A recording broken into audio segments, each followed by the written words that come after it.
The Roswell UFO crash, the case that changed everything in 1947, the US military announced it recovered a flying disc, then retracted the statement within hours.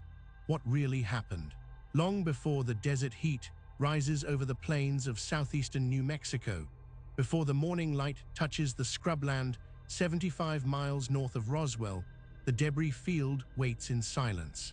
It is early July 1947, and rancher W.W. Mac Brazel walks his property under a sky that stretches unbroken to every horizon. What he discovers scattered across the earth will become the most investigated, most documented, and most contested incident in the history of unidentified aerial phenomena research. The debris covers an area large enough that Brazel cannot collect it alone.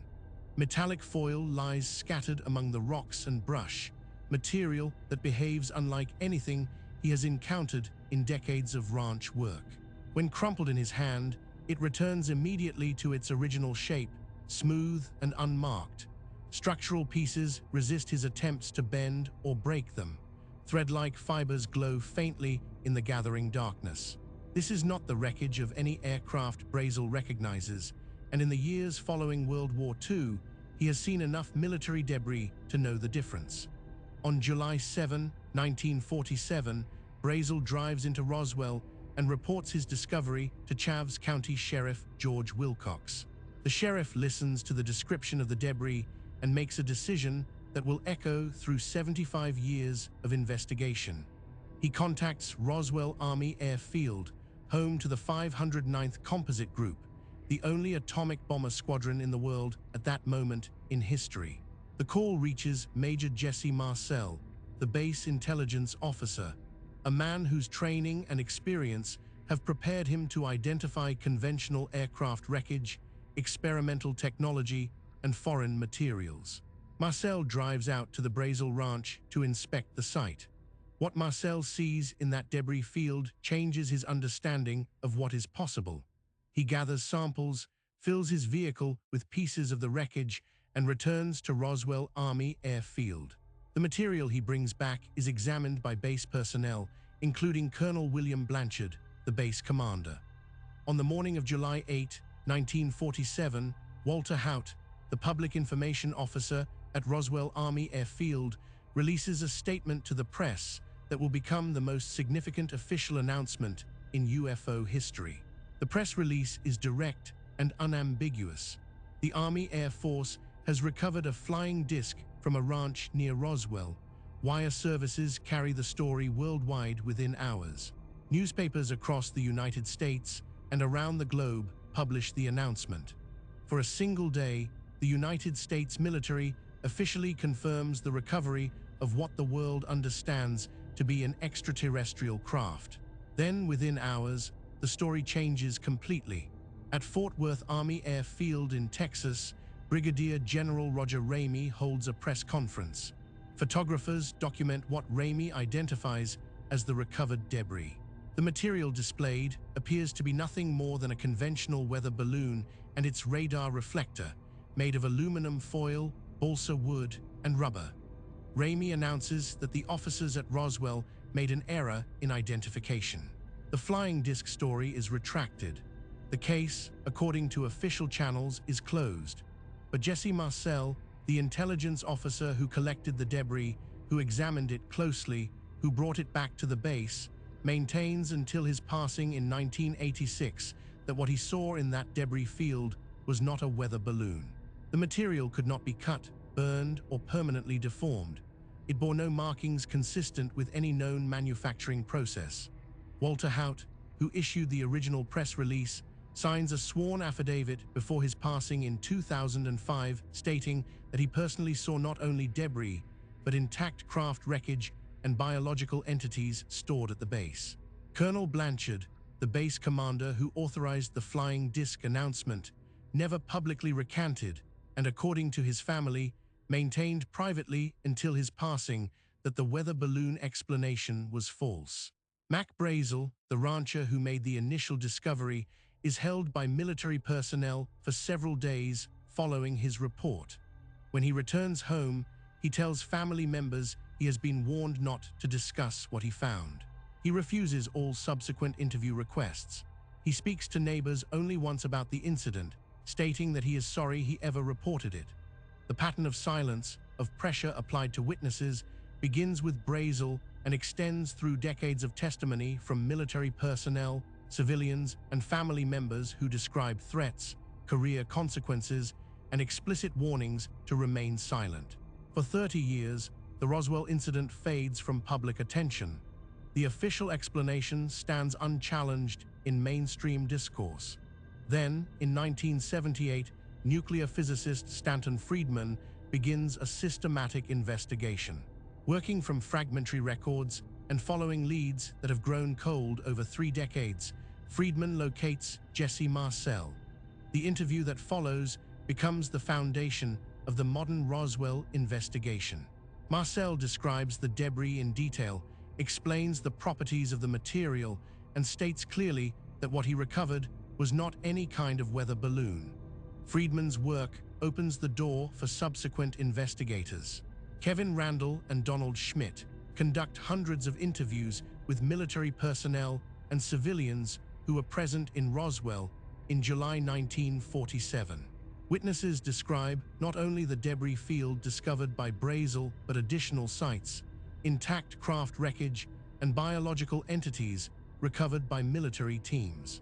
The testimonies are detailed, consistent across multiple independent sources, and include specific descriptions of locations, materials, and military operations. The accumulation of witness testimony forces a response from official channels. In 1994, the United States Air Force releases a report addressing the Roswell incident. The document identifies the recovered object as debris from Project Mogul, a classified program that used high-altitude balloons carrying acoustic sensors designed to detect Soviet nuclear tests. The report acknowledges that the weather balloon explanation was inaccurate, but maintains that the debris was entirely terrestrial in origin. Project Mogul addresses the physical debris, but it does not account for witness testimony describing biological entities or intact craft. In 1997, the Air Force releases a follow-up report specifically addressing the testimony about recovered bodies. The report attributes these accounts to misidentification of crash test dummies used in high-altitude parachute experiments. The explanation encounters immediate problems. The crash test dummy program documented in Air Force records did not begin until 1953, 6 years after the Roswell incident. Witnesses describing biological entities in 1947 could not have misidentified test equipment from a program that did not yet exist. The inconsistency in the official timeline becomes a central point in ongoing investigation. Researchers document the progression of explanations. Weather balloon in 1947, Project Mogul balloon in 1994, crash test dummies in 1997. Each explanation addresses different aspects of witness testimony without resolving the fundamental contradictions in the official record. The initial press release announcing the recovery of a flying disc remains unexplained.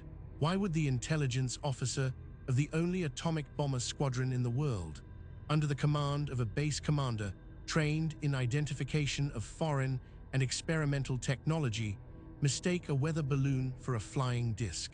The debris itself, according to multiple witnesses, exhibited properties inconsistent with any material available in 1947. Marcel describes metal that could not be permanently deformed. Other witnesses describe material that could not be cut with conventional tools, that showed no signs of stress fracture, that bore symbols resembling hieroglyphics.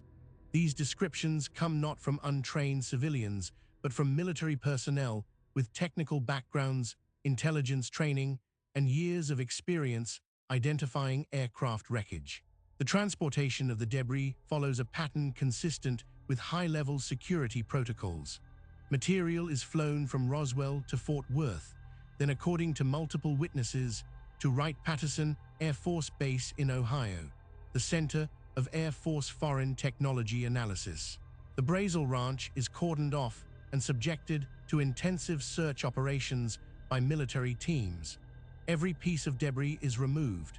Witnesses describe soldiers moving in careful grid patterns, collecting material down to the smallest fragments. Jesse Marcel's career effectively ends after his testimony becomes public. Military witnesses who speak openly about Roswell describe professional consequences, subtle and overt pressure to recant, and in some cases, explicit threats. The pattern of witness management documented at Roswell establishes a template that researchers identify in subsequent UAP cases. Initial reports, official denials, witness intimidation, evolving explanations that shift over time without fully resolving the original testimony. The case remains open not because of speculation, but because of documentation. Hundreds of witness statements, many given under oath, official press releases, and their retractions. Multiple government reports spanning 5 decades, each offering different explanations. Congressional interest that continues into the present day. In 2023, whistleblower David Grush testifies before Congress about legacy crash retrieval programs, referencing recovered materials and biological entities. His testimony, delivered under oath and supported by classified documentation reviewed by congressional intelligence committees, returns attention to whether Roswell represents the beginning of a program that has continued in secrecy for over 75 years. The Roswell incident matters not only for what may have been recovered in that debris field, but for what it reveals about information management, official narrative construction, and the treatment of witnesses who challenge established explanations.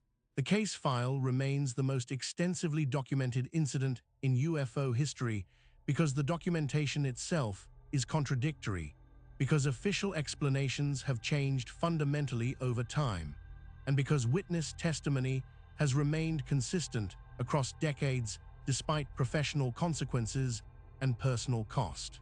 In the desert north of Roswell, the debris field is long gone, cleared and searched and documented in classified files that may never be fully released. But the questions remain, preserved in testimony, in press releases, in the gap between what was announced and what was retracted, in the silence of witnesses who took their knowledge to the grave. If you found this case compelling, subscribe to Vanishing Roads for more documented paranormal investigations from around the world. This story was created with AI assistance based on documented case files. All events reference real investigations and reported incidents.